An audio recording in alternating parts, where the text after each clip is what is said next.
Bonjour à toutes et à tous dans la caverne... Non, si je recommence. Oui. Bonjour à toutes et à tous sur la chaîne La Caverne des Looters. Donc aujourd'hui, on va vous présenter nos lectures depuis le début d'année pour rattraper un petit peu le retard. Et on commence avec une nouveauté qui est sortie cette année, qui est Les Contes de Tono. Donc c'est une œuvre de Kujiraba qui est sortie en janvier 2026 aux éditions Vega. C'est un seinen et il s'agit d'un one-shot au prix de 12,50 € et c'est dans leur collection Alpha. Donc il faut savoir que Les Contes de Tono, c'est un titre qui m'a attirée parce que en effet, les contes de Tono, en fait, c'est des contes japonais, mais qui sont plutôt représentés comme étant des récits de vérité. Donc on va suivre l'histoire de Tengu, de Kappa, de Kitsune, voire même de Femme des Neiges. Donc il y aura beaucoup d'esprits, de divinités qui prendront vie ici dans 4 récits. Donc 4 chapitres, et donc chaque chapitre représente une histoire avec un esprit ou une divinité en particulier. Faut savoir que de ce recueil s'est tiré donc justement des contes de Tono, mais ça ne reprend qu'une infime partie. Ça n'adapte pas tout parce qu'en effet à la base il s'agit en fait d'un roman. Et faut savoir qu'il a même été supervisé par un ethnologue qui est Masami Ishii. Donc pour ma part, ce récit-là a été un énorme coup de cœur. Donc comme je vous disais, chaque histoire nous plonge dans diverses histoires, donc dans diverses contes et légendes. Mais par contre, je tiens à vous avertir, c'est hyper perturbant, assez choquant, parce qu'en effet, par exemple, dans la première histoire, il va clairement avoir de la zoophilie. En fait, on va retrouver souvent des relations entre du coup des êtres humains et des animaux, mais représentés sous forme de divinité, ce qui a été hyper perturbant au départ. Et c'est pour ça que pour ma part, j'ai vraiment essayé de me détacher de ce côté, je sais pas comment dire ça, mais j'ai vraiment essayé de lire le bouquin comme quelque chose qui t'apporte un point de vue culturel en fait, je trouve. Je l'ai plus lu comme un livre d'histoire en fait. Je me suis vraiment détachée de ma morale pour comprendre un peu justement quel type de contes et légendes on peut retrouver au Japon. Après, il y a des histoires qui restent quand même un peu plus accessibles, surtout celle sur le renard, qui est une histoire qui m'a le plus touchée, que j'ai trouvée justement comme étant la plus accessible. Après, c'est clairement pas à mettre dans les mains d'un enfant, hein, ça c'est clair. Je pense qu'il faut mieux le lire plutôt vers le lycée, voire l'université, parce que vraiment d'un point de vue culturel, je trouve que c'est hyper intéressant. Et en plus, les dessins font vraiment le taf, pour le coup, je trouve. Avec l'histoire sur le renard. Ouais. Le papier est plutôt quali ou autre, il n'est pas transparent. Il n'y a pas de jaquette, ça fait vraiment... Ouais, c'est du docaré collé. Mais ce qui est bien, c'est qu'il y a un effet un peu toilé. Alors là, je sais pas si on voit bien sur la vidéo, mais ça, j'aime beaucoup. Franchement, c'est plutôt de bonne qualité. Donc maintenant, on passe au livre jaune. Donc le livre jaune, c'est un one-shot qui est sorti aux éditions Casterman dans leur collection Saka en 2004. Donc il s'agit d'un seinen. Et ici, c'est une adaptation du roman du même nom. Donc il faut savoir qu'il a été publié par Kodansha en 2003 et qu'il a carrément été lauréat du fameux prix Tezuka. En effet, concernant du coup le synopsis, faut savoir que le livre jaune, c'est plus une histoire que l'on va feuilleter pour retrouver une douceur en fait au sein du récit, vraiment une ambiance douce, voire même peut-être pas mélancolique, mais non plus, en fait vraiment douce, j'ai pas d'autres mots à dire. C'est vraiment du pur tranche de vie, c'est du slice of life à 100% pour le coup. L'histoire pour moi, en fait je raconte pas grand chose, j'admets, c'est un livre qui m'a pas du tout captivée. Je me suis un peu ennuyée à la lecture, je trouve que je me suis pas attachée au personnage. Alors oui, c'est poétique, oui, on retrouve une ambiance assez douce et certains passages peuvent être assez intéressants, mais globalement on s'ennuie. Et le dessin, on peut trouver comment du coup? Et le dessin, il est très atypique aussi. Ouais, je trouve aussi... Après, ça m'a pas perturbé, je suis pas très difficile au niveau des dessins, mais en fait, au niveau de l'histoire, pour rentrer un peu plus dans le vif du sujet, tu suis l'histoire d'une fille qui est vraiment captivée par les livres, qui adore ça, qui adore lire et elle adore les histoires. Et voilà, hein, tu suis son quotidien, enfin concrètement, Il n'y a pas ça, trop de rebondissements. c'est ça, je trouve qu'il y a pas de rebondissement, c'est vraiment tu suis le quotidien des personnes. Et moi, c'est une lecture que j'ai trouvée très vite oubliable, que j'ai pas forcément envie de relire, à part peut-être pour avoir un autre point de vue, pour voir si j'aurais pas loupé certaines choses à ma première lecture. Mais concrètement, Quand tu auras vu d'autres œuvres de l'auteur, peut-être que tu verras des points communs. je crois qu'il y en a pas d'autres, c'est ça le souci. D'accord. Mais voilà, moi c'est une œuvre qui m'a pas touchée et c'est dommage, j'aime bien la tranche de vie mais là je sais pas, j'ai pas été plus impactée que ça. Je me dis, enfin, dans l'histoire de l'auteur, c'est marqué qu'il aime bien décrire la vie normale de jeunes filles, de fillettes, d'adolescentes et d'épouses ou de grand-mères. Oui, Du coup, il n'y a pas forcément vraiment de rebondissement. c'est ça. Donc tu conseillerais pas toi? Bah, en fait, j'ai du mal à dire que je conseillerais pas une œuvre en particulier. J'ai du mal, ça dépend des goûts et des couleurs des gens. Moi, si on veut faire le full set des sakas grand format de cette collection-là, je comprends qu'on l'ait. Après, est-ce que je le recommanderais pas? Je sais pas. Ça se trouve que d'autres personnes ont mieux compris que moi l'histoire et ont un point de vue différent. Moi, ça dépend des envies. C'est ça. Après là, par la suite, on va passer à un tout autre registre. En effet, je vais vous présenter Bisking and Medicinal Herb. Donc ça, il faut savoir que c'est un manga de Konda Tatsukazu. Et par contre, il est dessiné par Sakano Asahi. Donc il est sorti en 2025 aux éditions Doki Doki. Et il s'agit d'un seinen. Et actuellement, il y a pour la France 5 tomes en cours. Et je crois que pour le Japon, il y a déjà 7 ou 8 tomes en cours. Et il date de 2023 là-bas. Ce manga pour moi ça a été un énorme coup de cœur en effet concernant l'histoire. En fait on va suivre l'histoire d'un général pardon merci oui si je voulais dire d'un des généraux du roi démon qui en fait au départ détestait les humains et voulait les massacrer parce qu'il y a forcément une guerre entre eux, et d'une jeune fille apprentie mage, enfin non qui est pas apprentie mage mais qui continue d'exercer la profession et de s'améliorer, qui elle voulait tuer les bêtes pour défendre son peuple tout simplement. Et en fait les deux vont se rencontrer et faire équipe parce que les deux vont se rendre compte que ils ont que des préjugés en fait, parce qu'au final le général lui il est juste là pour soigner, il est devenu soigneur pour sauver ses congénères et il voudra apprendre comment sont réellement les humains. Et elle va apprendre comment sont réellement les bêtes et comprend aussi que peut-être parce que les humains viennent s'attaquer à leur territoire, c'est peut-être un peu logique que du coup ils se défendent et qu'ils les massacrent. Ça me rappelle un peu le speech de Sora. Tu sais, où il construit Ah la maison, oui. où ça casse les préjugés. En tout cas, le dessin, il est très beau aussi. Ah oui, le dessin est incroyable. Et cette œuvre, j'ai vraiment adoré parce que on a une panoplie aujourd'hui, je trouve, d'œuvres de fantasy ou d'isekai ou autre. Et en fait, lui, il fait du bien. Ça fait du bien de voir enfin un manga qui remet en cause le système que les humains ont sur les bêtes et que les bêtes peuvent avoir sur les êtres humains. Parce que du coup, je crois que dans le même registre, t'as que elle aussi qui se posait la question chez Doki Doki aussi. Ouais, qui remettent en cause les dogmes, soit religieux, soit il y a les bons d'un côté et les mauvais de l'autre, et il n'y a pas de...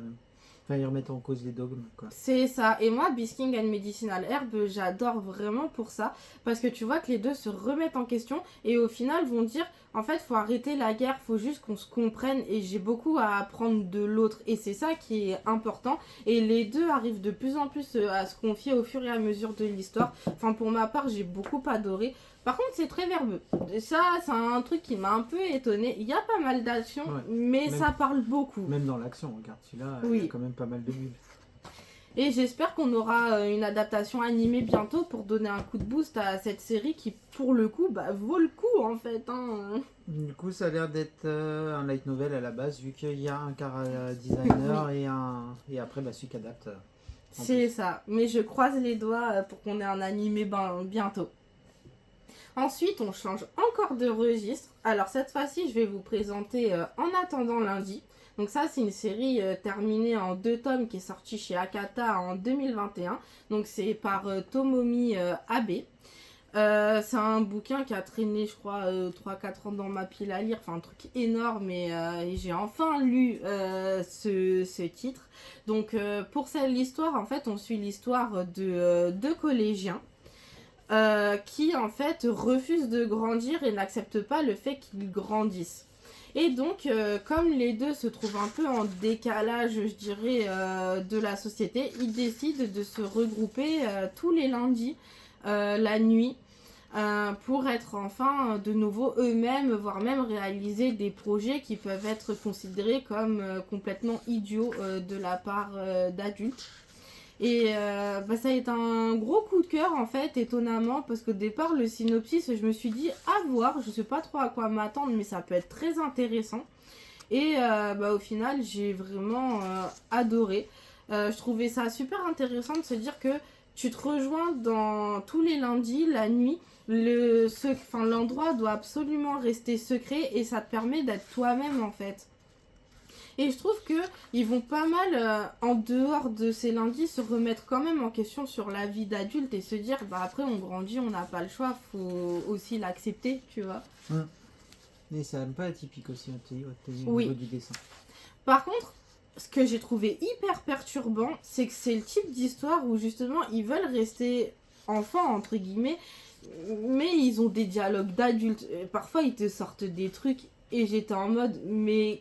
À quel moment tu dis ça quand t'as cet âge-là, quand t'es juste au collège, quoi? Ouais.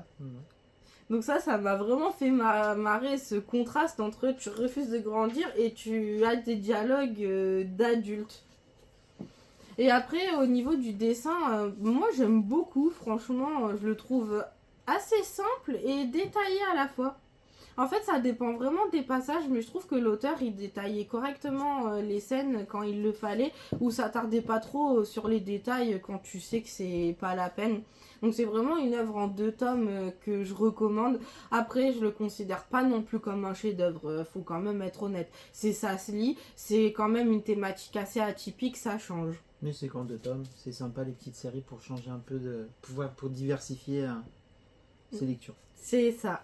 Donc ensuite, on va encore changer de registre. Mais là, vraiment, hein, je dirais que c'est la lecture la plus atypique de cette vidéo. C'est Cosmic Girl.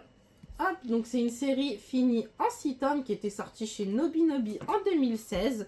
La série date de 2006 au Japon, mais la particularité, c'est que la série est entièrement en couleur et elle se lit dans notre sens de lecture à nous.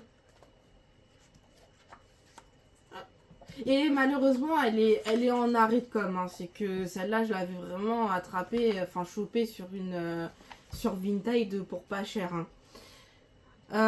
Donc ce manga, en fait, on va suivre les 2 jeunes filles qu'on voit sur la couverture. Donc à droite, on a Corona et à gauche, on a Ran. Donc Corona, grosso modo, c'est la première de la classe qui est déléguée, qui est vraiment l'élève modèle. Et l'autre, c'est une énorme flemmasse, en fait. Et ces deux-là, un jour, vont se rencontrer et l'autre va l'embrigader dans la patte Patrol. Donc la patte Patrol, c'est quoi? Et en fait, c'est... Space Patrol, pardon. T'étais dans Patte Patrouille, là. Oui, à chaque fois, je fais un mix, mais même dans ma lecture, dans ma tête, c'était tout le temps Patte Patrol, c'est horrible. Et du coup, oui, il faut savoir que la série du moment, c'est la Space Patrol, qui est une série qui passe à la télé. Et elle, au départ, elle souffle parce que son père et son petit frère sont fans. Elle dit, c'est un truc de mec, je m'en fous. Moi, je préfère les trucs plus girly. Sauf qu'en fait, elle va être, malgré elle, recrutée par la Space Patrol et elle va comprendre que l'émission, tout ce qui se passe, c'est réel. Mais pourquoi ils la diffusent à la télé? Parce qu'en fait, justement, eux, ils cherchent à recruter en scred des gens et à en faire la promotion. Et ça fait plus de, je sais pas combien d'années que la série est diffusée à la télé. Sauf que c'est un bide phénoménal. Et elle est désespérée en se disant mon Dieu, pourquoi je me retrouve embrigadée dans ça, je me trimballe une flemmasse, c'est horrible. Elle est pas motivée, en plus l'instructeur il est nul aussi et il est considéré comme les pires. Et en fait elle comprend que grosso modo c'est la dernière chance pour l'instructeur de garder sa place tellement l'autre elle est flemmasse et fait rien. Et c'est une série pour ma part qui m'a fait du bien. Je trouvais que c'était assez régressif, que ça fait un peu replonger dans l'enfance. Surtout que les œuvres de science-fiction, on n'en a pas tant que ça, mine de rien. Couleur aussi. Ouais, et surtout c'est que c'était entièrement en couleur. Ça change, ça peut faire un peu du bien aussi. En fait, c'est une série qui te fait vraiment sortir de ta zone de confort. La seule chose, c'est que tu sens que ça reste du Kodomo en fait. Donc c'est des mangas destinés vraiment à des enfants. Mais c'est verbeux hein, pourtant. Hein. Ouais, mais ça se lit vite. Mais pour moi, c'est que plus en fait, tu te dis que les relations évoluent un petit peu, mais pas tant que ça non plus. Et il y a pas mal de sujets qui vont pas du tout être abordés. Parce que tu sens que ça reste pour un public accessible en fait. Pour vraiment un public jeune. Et du coup, c'est ça ce que je trouve un peu dommage parce que t'arrives au tome 6 et tu te dis, en fait, je comprends pas si t'apprécies réellement ta binôme ou si tu l'apprécies vraiment pas et qu'au final, tu te dis, non, c'est une flemmasse, elle fait que m'handicaper dans la vie. Oui. Et c'est ça que j'ai trouvé dommage, c'est que je trouve qu'au niveau relationnel, ça manque de développement. J'ai plus eu l'impression de lire une série télévisée, en fait. Pour moi, je pense que c'est plus le truc qui serait sympa à regarder en animé qu'à lire, en fait. Donc je dirais que je peux la recommander, surtout si vous avez des enfants, ça peut être une bonne porte d'entrée dans le manga. Je pense que c'est le type de série où je me dis que ça pourrait être intéressant d'avoir dans des CDI, surtout au collège. Ouais, pour varier les thèmes, parce que les thématiques de l'espace avec des petites filles, c'est pas... C'est très... Il n'y en a pas vraiment en fait.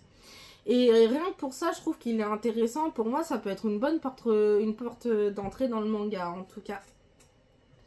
Donc ensuite, on part encore dans un autre registre. Donc cette fois, je vais vous présenter Le Murmure des herbes sauvages.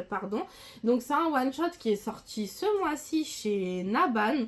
Donc il s'agit d'un seinen et donc c'est par l'autrice Kamijima Iku. Donc le Murmure des herbes sauvages, c'est quoi? Et ben en fait, on suit la protagoniste qui s'appelle Nonoko, qui tient une boutique d'antiquités. Et surtout qui en est fan, sauf que elle, aux yeux de tout le monde, c'est des vieilles babioles inutiles qui servent vraiment à rien. Mais elle considère que les objets, même anciens, peuvent nous toucher en fait. Et du coup, elle va également s'ouvrir petit à petit aux plantes, mais surtout aux herbes sauvages. Et pourquoi ? Parce qu'elle a toujours aimé ça, mais surtout son grand-père en était fan et elle lui rend un peu hommage en fait en continuant de les... c'est pas cultiver, mais comment on pourrait dire ? Tu sais, elle continue d'en prendre soin en fait. Donc pour moi, c'est un manga qui a été un gros coup de cœur. J'ai trouvé ça très poétique dans la façon... Enfin, j'ai trouvé le récit très poétique. Le dessin est vraiment beau. J'ai eu un énorme coup de cœur, surtout pour le dessin. Après, concrètement, c'est pas un chef-d'œuvre pour moi non plus. Et l'histoire peut quand même être assez oubliable. Ça se lit hyper vite. Et en fait, ce qui est un peu dommage, c'est que tu t'attaches un peu au personnage, mais le récit n'est pas assez long pour t'y être attaché totalement non plus. C'est ce qui est un peu dommage en fait, c'est que j'aurais aimé que ça fasse plutôt 2 tomes pour que tu aies le temps de t'attacher un peu plus au personnage et un peu plus à l'histoire. Parce que là, c'est vraiment plus une œuvre que tu vas lire pour contempler en fait les pages et le dessin. C'est vraiment une œuvre contemplative en fait. L'histoire, elle est un peu triste, c'est un peu mélancolique, mais t'as pas le temps d'être touché en fait. C'est un peu ce qui est dommage avec ça. Tu passes un bon moment, mais c'est plus pour moi un plaisir pour les yeux. Ouais, après tu sais, un peu principe des fleurs sauvages aussi d'être éphémère, du coup ça peut coller bien aussi à la thématique. Oui. Donc voilà, mais c'est vraiment un one shot que je recommande et limite je suis un peu triste qu'il l'ait pas fait en grand format tellement les dessins sont beaux. J'aurais aimé en profiter un peu plus. Ouais. Et ensuite, la dernière œuvre, donc là, on change totalement de registre. Il s'agit de Delivery.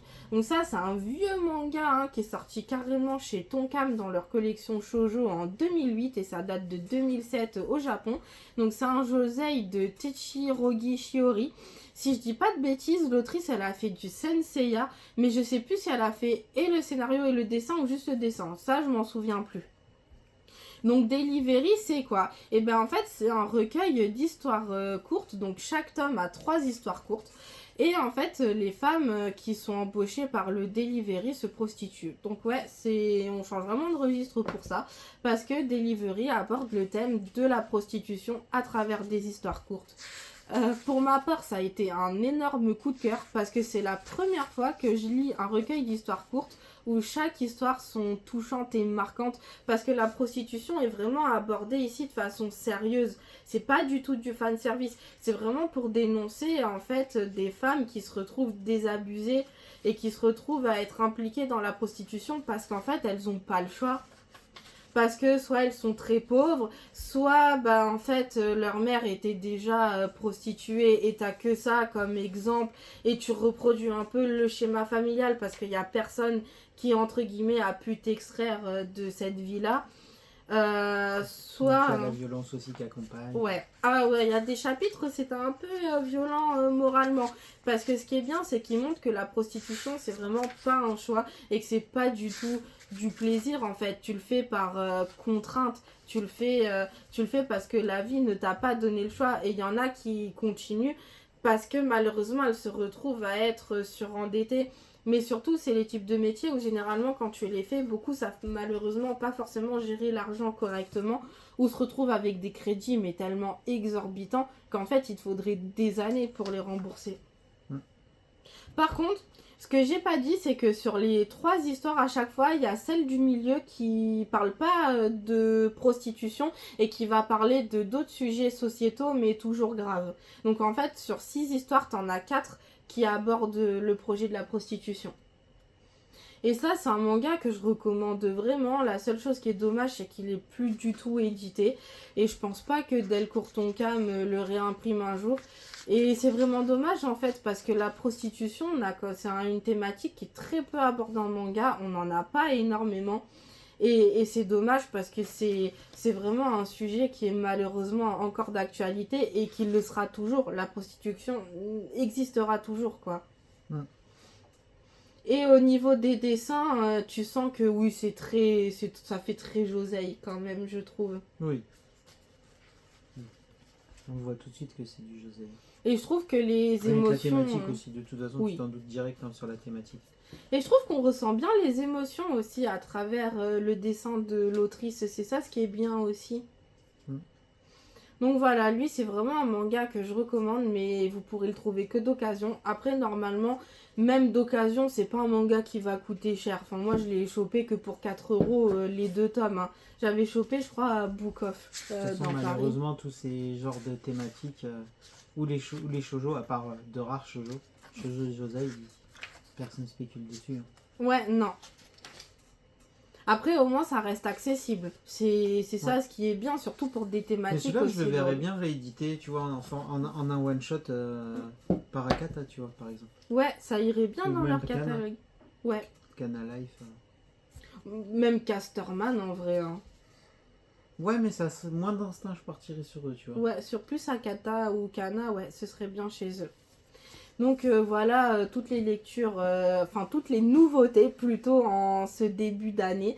N'hésitez pas à nous dire en commentaire quelle série vous attire le plus parmi notre sélection. Ou que vous voulez avoir son avis sur une série en particulier, vu qu'on en a pas mal. Ça priorisera peut-être l'ordre de lecture aussi. Oui.